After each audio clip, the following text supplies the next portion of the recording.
എന്താടോ സുമേഷ്, എന്തു പറ്റി? താനെന്തിനാ എങ്ങനെ നോക്കുന്നേ? ബോസ്, എന്റെ ജീവൻ വായിൽ വന്നതുപോലെ ഉണ്ടായിരുന്നു.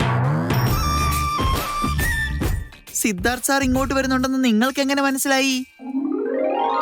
ഒരു തരം വിചിത്രമായിട്ടുള്ള സൗണ്ട് ഉണ്ടാക്കിയത് നിങ്ങളല്ലേ? അതെ, പക്ഷെ അത് നിങ്ങൾക്ക് മനസ്സിലാകുമല്ലോ എന്ന് എനിക്കറിയില്ലായിരുന്നു.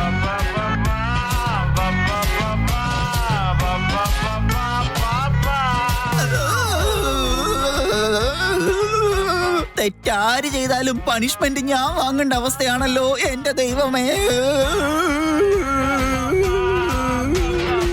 സുമേഷേ, യു ആർ ദ ബെസ്റ്റ്. എന്തു പറ്റി? എനിക്കിതൊന്നും മനസ്സിലാവുന്നില്ല. അയ്യോ, അപ്പൊ ഞങ്ങള് പറഞ്ഞ നിങ്ങൾ കേട്ടില്ലായിരുന്നോ? ദൈവത്തിനാണേ കേട്ടു മേഡം, പക്ഷേ സത്യമായിട്ടും എനിക്കിത് വിശ്വസിക്കാൻ പറ്റുന്നില്ല. സുമേഷിനെ ആരും ഇതുവരെ ഇങ്ങനെ പുകഴ്ത്തിയ ചരിത്രമില്ല. വൺസ് ഇൻ എ മില്യൺ ആയോണ്ട് എനിക്കിത് ശരിക്കും ഷോക്കായ പോലെ തോന്നി.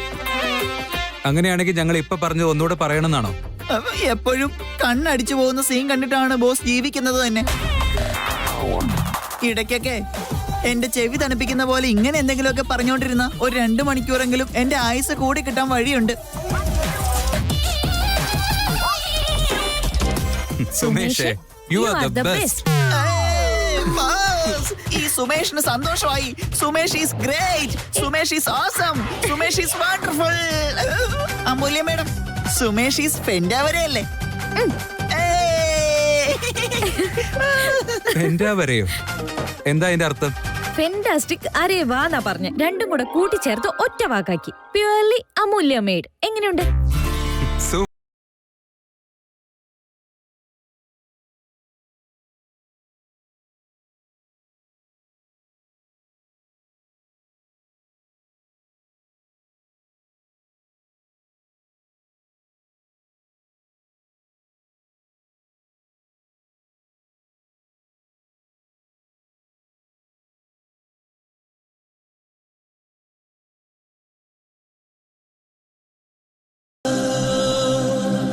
എവിടേക്കെങ്കിലും പോ.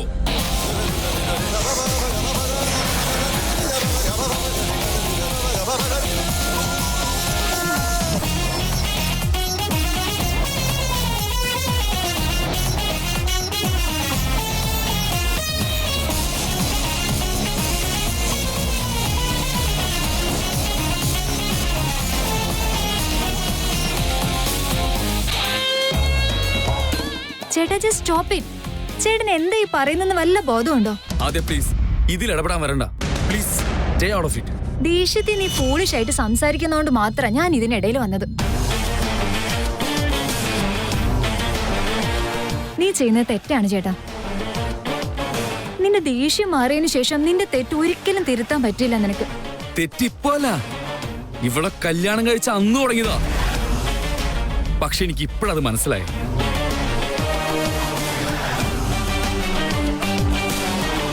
അമ്മേണ ഈ കല്യാണത്തിന് മുമ്പ് എന്നോട് പലതവണ ചോദിച്ചതാ, നമ്മുടെ സ്റ്റാറ്റസിന് മാച്ച് ആവാത്തൊരു പെൺകുട്ടി വന്നു കഴിഞ്ഞാല് അവരുടെ ആഗ്രഹങ്ങൾ കൂടുതലായിരിക്കും, സ്വപ്നങ്ങൾ കൂടുതലായിരിക്കും, നമുക്കത് മാനേജ് ചെയ്യാൻ പറ്റില്ലാന്ന്.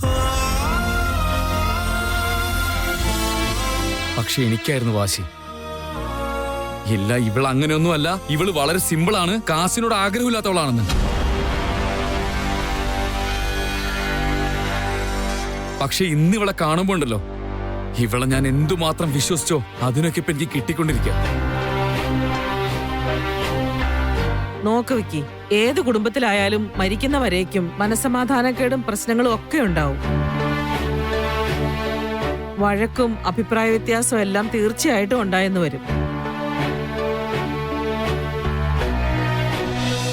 പക്ഷെ നീ ഇങ്ങനെ മുന്നും പിന്നും നോക്കാതെ പൈസയുടെ കാര്യത്തിൽ പ്രശ്നം ഉണ്ടാക്കി അത് വലിയ വിഷയാക്കണ്ട. ഇത്രയൊക്കെ കേട്ടിട്ട് ഇപ്പോഴും അവളെ സപ്പോർട്ട് ചെയ്യണോ? ഞാൻ എന്തിപ്പോ പറയേണ്ട ദൈവമേ.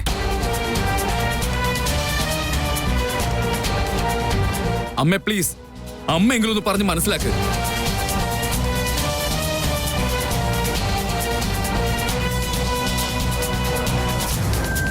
നോക്ക്, നിങ്ങൾ വിചാരിക്കുന്ന പോലെ ഞാൻ വെറും കാശിന്റെ പേരിലല്ല ഇപ്പൊ ബഹളം ഉണ്ടാക്കുന്നേ. ഇവിടെ വിഷയം കാശല്ല. ശരിക്കും വിഷയം ഞാൻ അവളുടെ മേത്ത് വെച്ചിട്ടുള്ള വിശ്വാസമായിരുന്നു. കല്യാണം കഴിഞ്ഞതിന് ശേഷം ഇവള് കംപ്ലീറ്റ് ആയി മാറി. അവൾക്ക് എന്തൊക്കെ മാറ്റങ്ങളാ വന്നിട്ടുള്ളതെന്ന് ഇവിടെ എല്ലാരും മുന്നിൽ വെച്ച് പറയാൻ എനിക്കൊരു താല്പര്യമില്ല. ചേട്ടാ, ആരതി നമുക്ക് എല്ലാവർക്കും അറിയാം. അവൾക്ക് എന്തോ പ്രോബ്ലം ഉണ്ട്. അത് എല്ലാവരും മുന്നിലും പറയാനും പറ്റുന്നില്ല.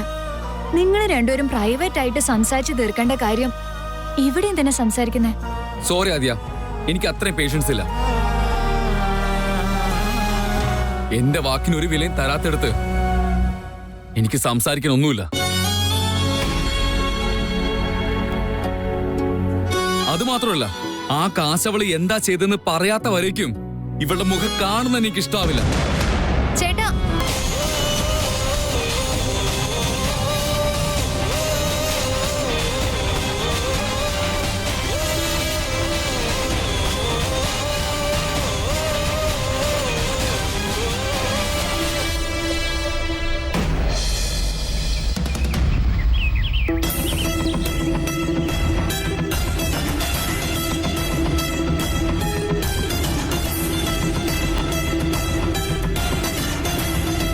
കണ്ണ, എന്ത് പറ്റി മോനെ? ഞാൻ ആകെ ദേഷ്യം വന്ന് നിൽക്കാം അങ്കിൾ. ഞാൻ എന്ത് ചെയ്യുമെന്ന് എനിക്കറിയില്ല. അതെ, പോയി വെള്ളം കൊണ്ടുവാ.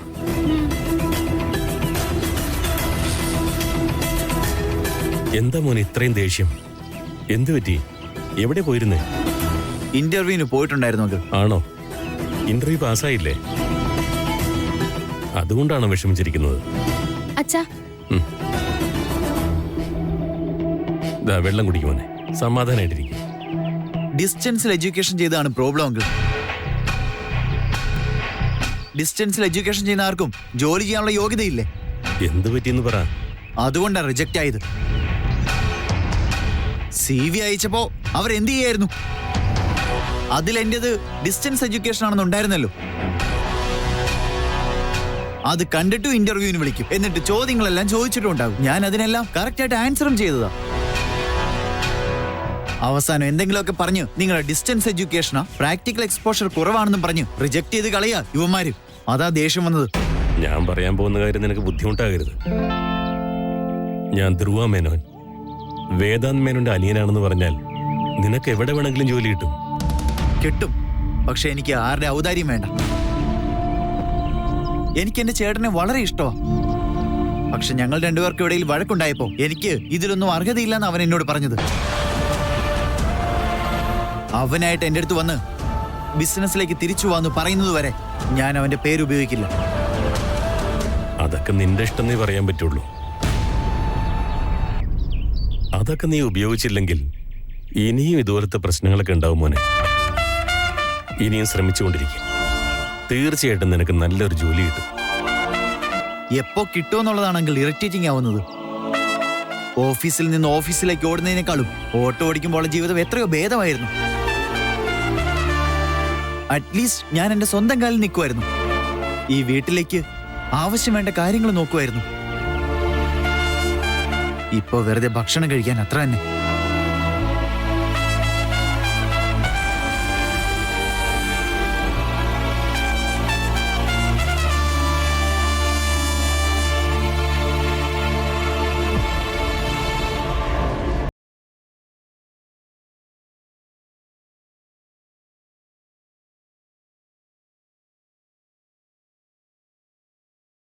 മൈ ഡിയർ കള്ളച്ചെറുക്ക, നമ്മളിപ്പോ വർക്കിംഗ് അവേഴ്സിൽ എവിടേക്കാ പോകുന്നതെന്ന് എനിക്ക് ചോദിക്കാമോ?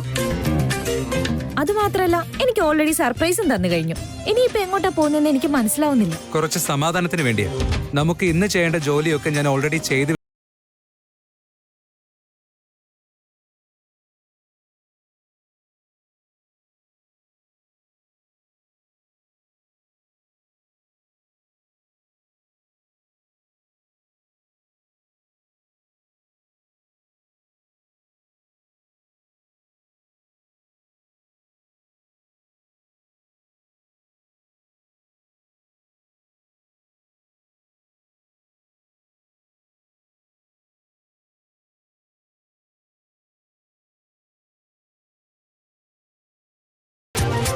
പാർക്ക്. നമ്മൾ എന്തിനാ ഇങ്ങോട്ട് വന്നേ? ഇതൊരു വെറും പാർക്കല്ലടോ. ഈ പാർക്ക് ഏതാണെന്നറിയോ നിനക്ക്? ഇത്ര പെട്ടെന്ന് മറന്നോ? ഞാനും നീയും ആദ്യമായിട്ട് കണ്ടുമുട്ടിയ പാർക്കാ ഇത്. ഞാൻ നിന്നെ ആദ്യമായിട്ട് ഹഗ് ചെയ്ത പാർക്ക്. ഇൻഫാക്ട് വെറും ഹഗ് അല്ല, ഇവിടെയുള്ള കുറച്ച് ആൾക്കാര് അന്ന് നമ്മൾ രണ്ടാളെയും കല്യാണം കഴിപ്പിക്കാൻ വേണ്ടി നോക്കിയില്ലേ? അങ്ങനെയുള്ള ക്രേസി സീനൊക്കെ കണ്ട പാർക്കാ ഇത്.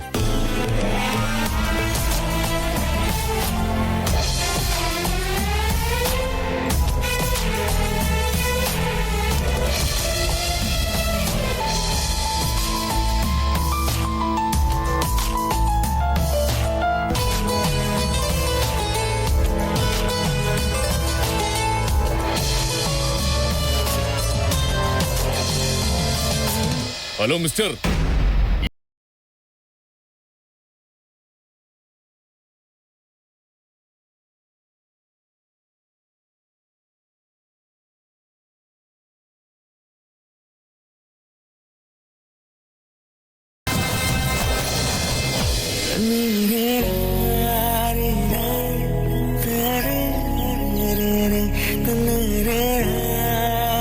ഹലോ. കാറിലിരുന്നോണ്ട് എന്നെ ഫ്ലാഷ് ബാക്കിലേക്ക് പോയോ? വാ.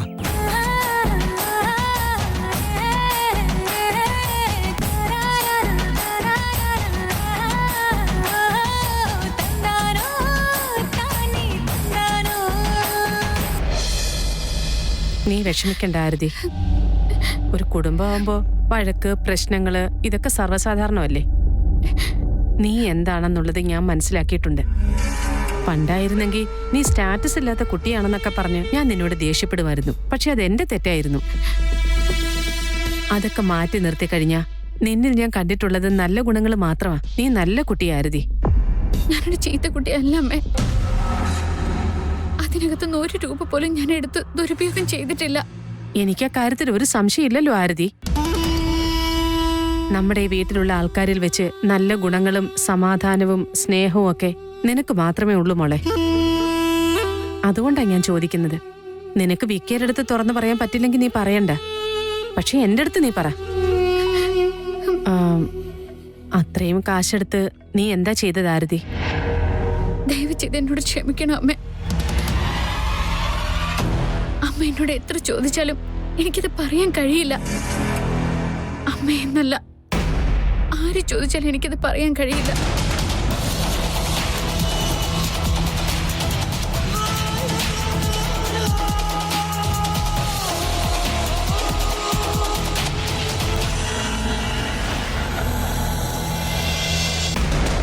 അമ്മേ, 20 ലക്ഷം മാത്രമേ കൊടുക്കാൻ പറ്റുള്ളൂ എന്ന് പറഞ്ഞ് അഡ്വാൻസ് കൊടുക്കേണ്ടവർക്ക് ഞാൻ കൊടുത്തിട്ട് വന്നിരിക്കാം. മുന്നോട്ട് ഇനി എന്ത് നടന്നാൽ അത് ഞാൻ നോക്കിക്കോളാം. അമ്മ അവളോട് ഇപ്പൊ റെഡിയാവാൻ പറയേ. ഞാൻ അവളെ കൊണ്ട് വീട്ടിൽ വിടട്ടെ.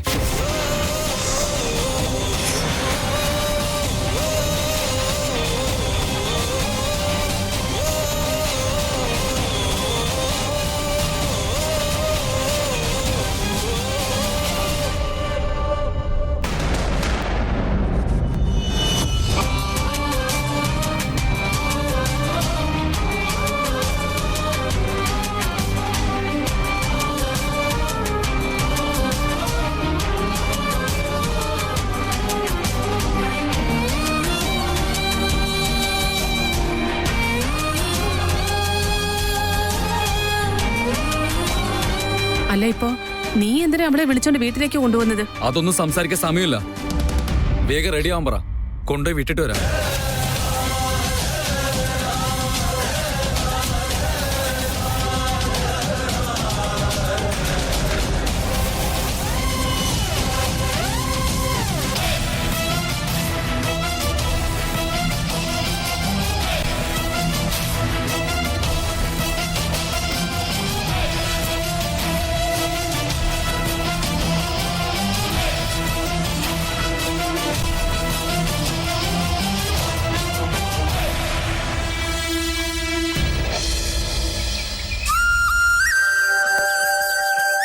നിനക്ക് ഈ സ്ഥലം ഓർമ്മയുണ്ടോ അമ്മു? ഇവിടെ വെച്ചല്ലേ അന്ന് ആ പോലീസുകാരനെ വിലങ്ങ് വെച്ചിട്ട് കൊണ്ടുപോയത്? നീ അന്ന് എന്റെ പിന്നാലെ ഓടി വന്നു. പിന്നെ ഞാൻ എന്ത് ചെയ്യണായിരുന്നു? അവരാരുടെയോ വാക്ക് കേട്ട് നിന്നെ വിളിച്ചോണ്ട് പോകാൻ വന്നാ എനിക്ക് നിന്നെ നന്നായിട്ട് അറിഞ്ഞൂടെ? എന്നാലും അവരന്ന് എന്റെ വാക്കൊന്നും കേട്ടില്ല. എന്നിട്ടും നീ അത് വെറുതെ വിട്ടില്ലല്ലോ. സ്റ്റേഷനിൽ നീ ഒന്നും നോക്കാതെ നിന്നെ പറ്റിയോ നിന്റെ വീട്ടുകാരെ പറ്റിയോ ഒരു നിമിഷം പോലും ആലോചിക്കാതെ എനിക്ക് വേണ്ടി സംസാരിച്ചില്ലേ? എന്നെ രക്ഷിക്കാൻ വേണ്ടി ഒരു രാത്രി മുഴുവൻ എന്റെ കൂടെ കഴിഞ്ഞു എന്നും പറഞ്ഞു. ഞാൻ അപ്പോഴും സംസാരിച്ചില്ലെങ്കിൽ എനിക്ക് കുറച്ചുപോലും മനുഷ്യത്വം ഇല്ലാതായി പോവില്ലേ? പക്ഷെ എല്ലാരും ആ ധൈര്യം കാണിക്കില്ലേ അമ്മു? നിന്റെ മനസ്സിൽ സ്വാർത്ഥത തീരെ ഇല്ലാത്തോണ്ടാ. നിനക്കെന്താ കുറവാണോ? എന്നെ പെണ്ണ് കാണാൻ വന്ന സമയത്ത് സ്റ്റേഷനിൽ നടന്നതൊക്കെ ടിവിയിൽ വന്നപ്പോ തെറ്റൊന്നും നടന്നിട്ടില്ല, ഞാൻ നല്ലവളാണെന്ന് പറഞ്ഞ് നീ അമ്മയുടെ കാല് പിടിച്ചില്ലേ?